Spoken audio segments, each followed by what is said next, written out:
If the Pirates are going to be a seller rather than a buyer, that leads to many more uncomfortable questions, starting with this one. Who you selling? Who's for sale? I got the names here. I think there's some obvious ones. Brian Reynolds would be one for a contender that's not delusional. Mitch Keller, if somebody wants a pitcher with a 5 ERA who crumbles in August and September every year, I bet he'll bring back a big return. Soto would be a guy. Would Horwitz be a guy? I don't know. He's 28 years old. He's having a really good year. He might bring back something good. And then we get to the really uncomfortable part of it. What about Cruz? What about him? You going to sign him to a $200 million contract? You going to sign him to a $150 million contract? I don't know. I don't know about that. You've only got 2 more years of control over Oneil Cruz. Don't we have to start asking that question? What's going to happen here? And if the Pirates are sellers at the deadline, don't we have to ask about him? Doesn't another team have to dial up and ask about him? We're getting real close to talking about Oneil Cruz on another team, unfortunately, unless the Pirates step up and sign him. You remember Gerrit Cole was traded with 2 years left on his deal. And every month that you wait after that, the guy that you're trading, his value decreases because there's less time on his deal. And then we get to the real uncomfortable part. And you know where I'm going with this, and I'm not advocating for this. I'm merely asking. And if it's not at this deadline, what about this off season? Because is this going to get better? Is the farm system teeming with prospects to just replenish and turn over here? I don't think so. Last I checked. What about Paul Skenes? Would you consider that? You have 3 more years of Skenes after this of control. Something tells me, based on his militant stance in regards to the CBA, that this is not a guy who's going to be given the old Sidney Crosby hometown discount. He's talking about owing players from 1974 and 94, whenever it was, a debt. And missing games. We're willing to do that. That does not sound like the type of guy who's going to disappoint his union by taking a bargain basement deal from the Pirates the way that Sidney Crosby has with the Penguins, if you saw Skenes' interview with Colin Beasley. So if you're the Pirates, pretty soon, not yet necessarily, but pretty soon you have to start asking yourself, what do we do when we don't sign Paul Skenes? We're not signing him unless we get a cap, and he and the players are so dead set against a cap. He's apparently one of the leading spokesmen for that, based on his comments the other day. They're willing to sit games. At least they say they are. At least he says they are, to avoid a cap. So don't we have to start asking more sort of pointed questions about Skenes' future? I think we do. Again, they traded Gerrit Cole with 2 years left, trying to get maximum return. That deal stunk. It did. But I think that Skenes himself is moving up that timeline by these comments. There's no hope that he's taking a discounted deal. Zero. He is not going to take a Sidney Crosby deal. He's not. So you have to ask then, well, what could they get for him? My God. And then you look at the farm system and you say, well, who's coming? And the answer would be nobody, really. Seth Hernandez is now in high A and having his struggles. He's a great prospect, don't get me wrong. Termarr Johnson is on a little bit of a hitting streak. He's hitting in the 100s. Hunter Barco is in your top 5 prospects. He has a 4.14 ERA. Thomas Harrington stinks this year. This Edward Florentino, who I guess is number 34 overall prospect in baseball, is hitting 190 in high A. So is this kind of a 1-year stab at it that the Pirates have made here, and Brandon Lau's probably not going to be back and things like that? Are Jones and Chandler going to work out? I think that's very much up in the air. You got to start asking, what about Skenes? And what if people come rolling in with gigantic offers? You have 3 years of control left on Skenes. You wasted year one, and two. You wasted last year is what I meant to say because of Ben Cherington's ineptitude. And this year is teetering. Man, there's a lot at stake, big picture for these Pirates in the Skenes era right now. And they are teetering, and the GM is doing nothing. So I am not advocating a trade of Skenes. I'm trying to look at this realistically. I'm not necessarily advocating a trade of Cruz. But he has 2 years left. What are you doing? Are you going to sign him? Do you think the Pirates are going to sign him to a $150, $200 million deal? Because if he went out on the open market right now, that's what he would get. You might think that's crazy. Look at the numbers. There's not a lot of guys who are on pace for 30-30, and I bet you there's other franchises out there who believe that they could squeeze the potential out of Cruz in a way that maybe they think the Pirates haven't. But if you don't want to get that uncomfortable and go to those two places, then we can talk about just the idea of being a seller and selling the people that I think everybody would put on their list. Reynolds, Keller, Soto, Horwitz, etc. Maybe Horwitz, I don't know. Is he a guy you build around for the future? At 28, I don't know. But that's where I sit today, really wondering, really sitting down, thinking about this. It feels like a real inflection point for the franchise with the looming CBA situation.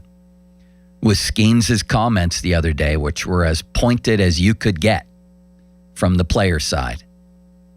He really positioned himself against the best interests of the Pirate fan base and the Pirate organization. He absolutely positioned himself against that.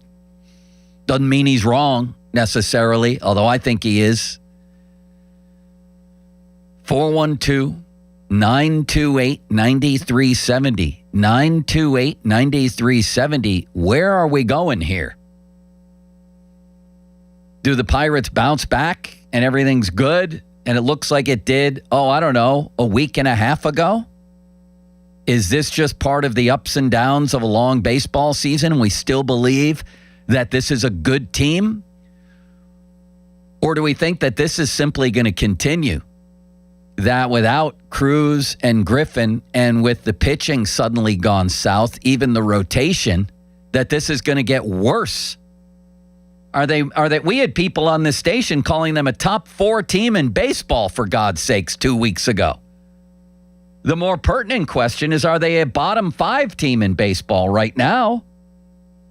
You've got Rockies, Giants. I think the Mets will finish ahead of the Pirates. So you've got Giants, you've got Rockies, you've got Royals, you've got Angels. Maybe a little bit of Tigers thrown in. I don't think the Astros stay where they are. I don't think the Red Sox necessarily stay where they are. Let's put it this way. There's a better chance the Pirates will be bottom 5 than top 5. And I don't think I'm being alarmist in that. And then we get to the age-old question as it pertains to the Pirates, the Penguins, and the Steelers. And I didn't want to be asking this year. Would it be best for the franchise? They have another top 5 pick this year. I thought we had graduated. I thought we had our, what do they get when they graduate limits? Tossels? Diploma. Then with tossel and gowns? Should we have a cap and gown? Yeah, yes. The cap and gown night. Right. Piggyback night. Yeah, we'll have that right after, we should have it before piggyback night because they haven't graduated yet. This is like me having to get a 73 on a Regents chemistry exam all those years ago in order to graduate high school. And I did. I came through, studied out of a little green book But there are big questions here. Big questions. With Skenes, with Cruz, with the farm system, with Jones, and forget about Majinski. Like, we're going to talk about that because last night was ridiculous. But when we're talking about the future of this franchise, he's just a guy. Okay, you even saw last night with Jones, whatever role you think he can play someday, you saw the talent and you saw the warts, but you saw the talent. Come on. He gets out of bases loaded, nobody out with 3 strikeouts at 100, 101, 102. You want to see more of that, don't you? Just to see what they have. I do, and Chandler too. But do either one of those guys know how to pitch? Are they going to be good? Are they going to be great? Or are they going to be among the hundreds, maybe thousands in baseball history who had big arms who never learned how to pitch? I don't know. It just feels like there's way more questions than answers with the Pirates right now. And I would boil it again down to this. Are they going to be a seller? Are they one of the teams that Zangrilli mentioned yesterday when he was talking about the Pirates acquiring players from teams that, at least for now, are deluding themselves into thinking they're contenders? Are the Pirates one of them? And will they actually be selling off players? And if they are, who? And do you want to get into the discomfort of Skenes and Cruz? At least broach that topic. That's where I'm at today. Limits, your thoughts on this matter? Especially the idea of the Pirates becoming sellers rather than buyers. Where do you stand on that? Where do you stand on Skenes and Cruz? I'd be curious to know, as a lifelong Pirate fan and an avid observer of the franchise. I'm not at the point where I feel that they should entertain Skenes' offers. Like, I will listen, but I won't be carefully listening. I'm just curious to see what other teams would offer, but not really put too much of a thought into that I'm actually going to do something. Yeah, but you will acknowledge that at some point they will. Especially when he's positioned himself the way he's positioned himself. I think we know for sure now that he ain't taking any kind of Sidney Crosby discount. No, he's not. I do not want to trade him until after this CBA is up. Yeah. Because if there is a cap floor, if all goes according to the best case scenario for baseball, then you have a chance to keep him. If you don't, you know there's a better chance that you have your 5% chance of keeping him goes down to like 2. But regarding selling in general, that has crept into the back of my mind over the last couple of days, but I just never wanted to say it out loud until you did. Me neither. You know? I didn't want to say it. I didn't want this to happen. I didn't want it to be true. I didn't want it to be true, Limits. And it's like balding. It's like me going bald. That's why I went to New Image. I finally said I don't want this to be true, but it's true. And you have a fix for it. I do. What is their fix for it? I don't know. Ben Cherington sitting in his office not making any trades? That's what it currently is at the moment. Piggyback. Their answer is piggybacking. Their answer is throwing Majinski into a 5-1 game and wasting him for the whole rest of the week. That's a whole other conversation we get into. But I know. Yeah, the fact that this is a realistic conversation. After a week and a half ago, they were taking 2 out of 3 from Houston and should have swept them, and you're going to Atlanta saying, this is the true litmus test for this team. We're going to find out who this team is against the Braves and the Dodgers, and they go 1-5. And they look somewhat uncompetitive in those games, even though Don Kelly said, we were really in it every single Braves game. I'm concerned that this is the route that they're taking. Well, I'm not. I mean, those 2 series aren't the ones that concerned me because I knew they weren't in that class anyway and weren't going to be unless something happens like Jones and Chandler fulfill their potential early here. It's this that worries me. Losing a home series to the Marlins, who are in the same boat as you. Yep. And then the A's. Are they still the A's, Limits? Can we call them the A's? They're just the A's? You can't call them the Vegas A's or the Sacramento A's or the Oakland A's. They're just the A's. I mean, they're better than the Pirates right now, too. The Pirates without Griffin and Cruz are a lottery team. Would you agree with that?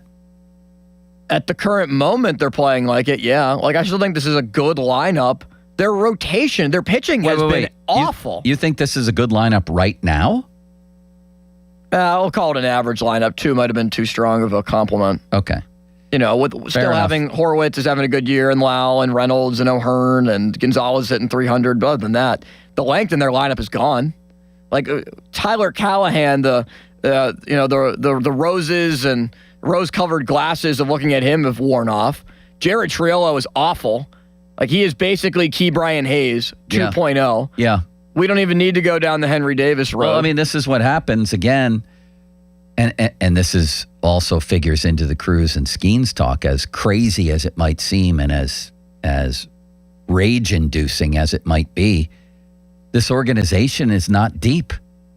That's the amazing thing about the Ben Cherington era.